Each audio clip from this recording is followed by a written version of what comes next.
I believe that a city's brand goes beyond geography, it goes beyond landmarks, and it's really the people that make up the city.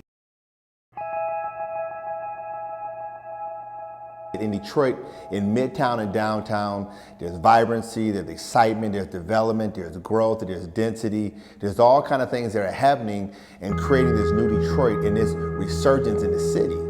The problem with it is that I don't see enough opportunity for women. I don't see enough opportunity for people of color.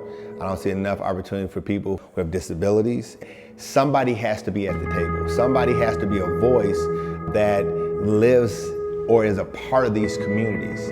Because if not, you're gonna have natural blind spots. And so what I pitched to the Knight Foundation is, what if we could take some of this excitement and vibrancy and bring it into a neighborhood?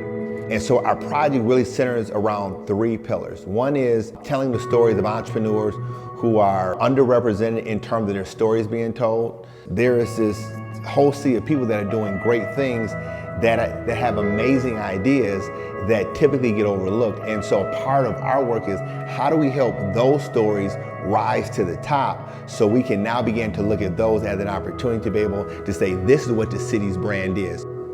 Good. What I attach Detroit's brand to being is passion, hard work, hustle, and all of those things that are positive about a city. If we look at a Jason Hall, you look at a guy who had an idea, like anybody else has an idea, said, I just want to just ride a bike, right?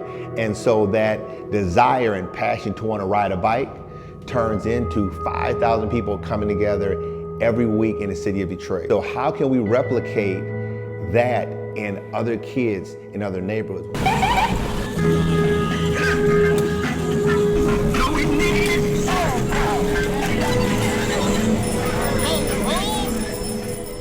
And then the other part was wanting to be able to work on the brand identity of a business district inside of a neighborhood, so that when you drove into that community, you knew that you were there. You know, I grew up on a block where I had 10 aunts and uncles, even though I didn't have 10 aunts and uncles, because they all looked out for me.